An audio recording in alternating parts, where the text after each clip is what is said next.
प्रातस्मरणीय वंदनीय श्री सद्गुरु भगवान जी की चरण कमलों की वंदना करते हुए मंत्र उपस्थित प्रातस्मरणीय वंदनीय अनंत श्री विभूषित महामंत्री सरस्वती माता जी महाराज मंत्र उपस्थित प्रातस्मरणीय व्याक्षेवानंद बुद्धि महाराज और प्रातस्मरणीय पुण्यानंद पुनिंदी महाराज, बहन आदिशा जी, अनन्यानंद जी और अनुज जितेंद्र जी, लाल ज्ञान जी और समस्त मातृशक्ति और भद्र पुरुष और सबके हृदय में विराजमान सद्गुरु भगवान की वंदना करते हैं। हम सब लोग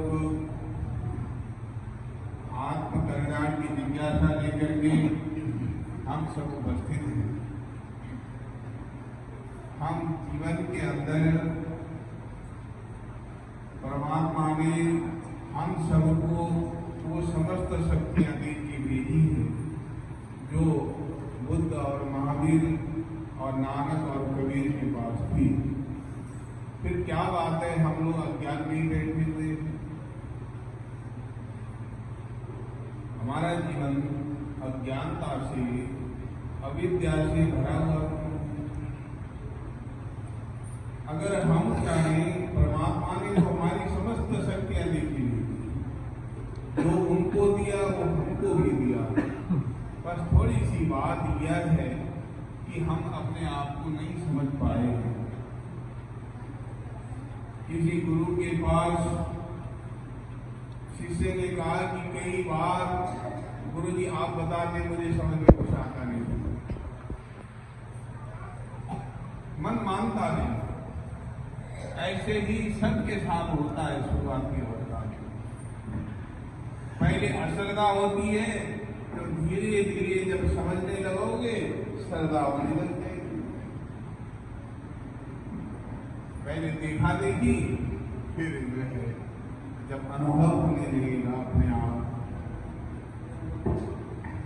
अब आप तो स्कूल चलाते हैं और आपसे ज्यादा कौन जान सकता है शिक्षा के बारे में। आप बैचलर तक कर लेते हैं, मतलब कि बीए पास करते हैं और जीवन के अंदर जितना आपने पढ़ा वो किसी काम का नहीं होता। सिर्फ वहां तक पढ़ने का इतना ही है कि अपनी बुद्धि को खोलने का जो है काम करते हैं हम लोग। आ गए हैं हम लोग सिर्फ अपनी बुद्धि को जागृत करने के लिए हम लोग कॉलेजों में, स्कूलों में, पाठशालाओं में, गुरुकुलों में पढ़ते हैं। परंतु जितना पढ़ते हैं वो जो है जीवन के अंदर जो पढ़ा हुआ कभी काम नहीं आएगा। तो हम जगे हुए हैं, वो जगा हुआ चीज काम में आता है। ऐसे ही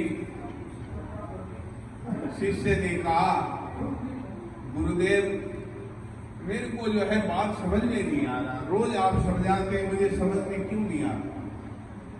पूछना चाहिए, न समझ में आए तो गुरुजनों से जरूर पूछनी चाहिए।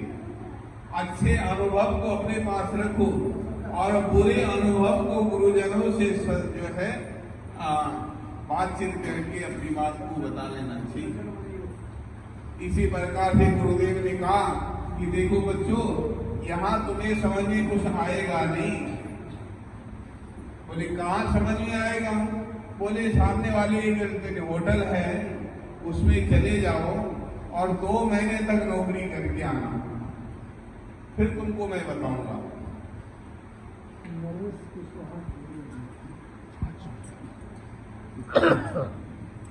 2 महीने तक उस होटल के अंदर तुम जो है नौकरी करो। चला गया चेला, गुरु की आज्ञा थी, जिज्ञासु भी था और रोज वो होटल में मेज पोछता, बर्तन चमकाता, सब चीज सलीके से लगा था। फिर इंतजार करता ग्राहक आने का। उसका नित्य नियम यह था, ग्राहक आए चाहे ना आए, सुबह अपनी होटल खोलना, बर्तनों को चमकाना और सबके धूल पोछ पाछ करके रख लेना और फिर ग्राहकों का इंतजार करना करता रहा। गुरुदेव के पास 2 महीने के बाद गया, बोले तुमने क्या सीखा? उस दुकानदार से शिष्य ने कहा कि उसने प्रातः काल उठता है, बर्तनों को साफ करता है, मेज को साफ करता है, फिर सजा करके ग्राहक का इंतजार करता है। तुम्हारा मन भी उस बर्तन की तरह है, रोज साफ करने की आवश्यकता है। हम गुरुजन लोग यह बताते हैं कि देखो, हम सबको जो है कुछ न कुछ साधनाएं जीवन के अंदर करनी चाहिए, परंतु सबको हम सब के सब मांगते हैं, प्रार्थना भी करते हैं तो नहीं ये दे दो, वो दे दो, वो दे दो, वो दे दो। कभी हमने ये सोचा नहीं कि अपने आप को जो है कुछ जगाएं, कुछ जाने, कुछ समझे। हमारी प्रार्थनाएं भी मांगने वाली प्रार्थनाएं हैं। शायद हमारा दुकान चल जाए तो धूपबत्ती कर ले। अब बच्चे जब हमारे यहाँ मंदिर के अंदर दिल्ली में जब नवरात्र मतलब जो है एग्जाम का समय आता है, सारे बच्चे जो है दर्शनार्थी आते हैं, नंबर अच्छे आते हैं, नंबर अच्छे आते हैं। मेरे साथ भी ऐसे ही एक बार घटना हुई। प्रातः काल एग्जाम के समय पर हमारे बच्चे जो है मंदिर चले गए। मैं आने के बाद बड़ा नाराज हुआ। मैंने कहा देखो बेटा,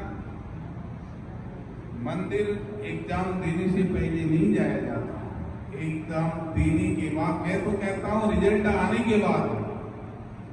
बोले क्यों पिताजी?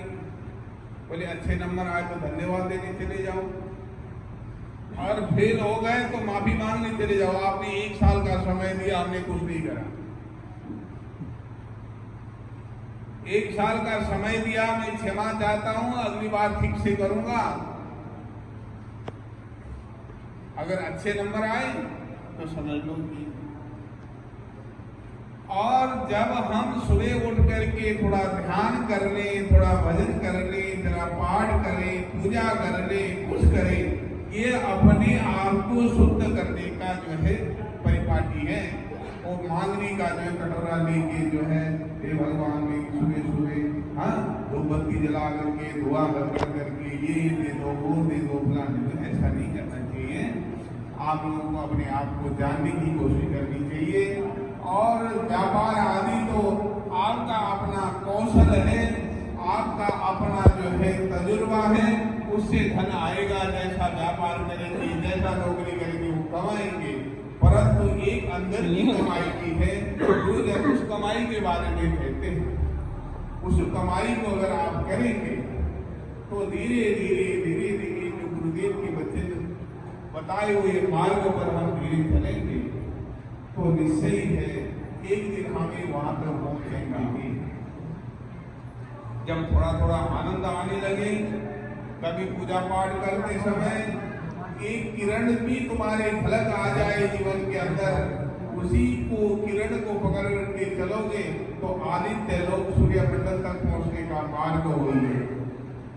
एक आनंद का एक ही झोंका आ जाए जीवन के अंदर, मोक्ष की जो परम साम्राज्य है उसको प्राप्त करने के लिए वो एक साधन बन जाता है। उसी को पकड़ करके हम चले, उसी आनंद को ढूंढने की कोशिश करें जब पूजा पाठ करते। परंतु हम सब लोग पूजा पाठ करके अपने आप में रहते ही नहीं, होश में रहते नहीं, बेहोशी में जोत जलाते, बेहोशी में जो है पूजा करते हैं, बेहोशी में घंटी बजा देते हैं। कभी आप लोग अपने आप में होते हैं पूजा करते समय? बताओ जरा, अपने आप में होते कोई नहीं होते। अगर अपने आप में होते तो तुम्हारा काया कर्म हो चुका होता, फिर यहाँ सत्संग सुनने के लायक नहीं रहते। इतने कहते हुए अपनी वाणी को विराम। बोलिए सद्गुरु भगवान की जय। अब आगे परम पुरी धाम से पधारे हुए हमारे बड़े विद्वान और भागवत के बड़े मर्मज्ञ हैं, और हम चाहेंगे कि आप लोगों को आशीर्वाद के द्वारा कृतार्थ करें। पूज्य बाबा पुण्यानंद जी महाराज बोले सद्गुरु भगवान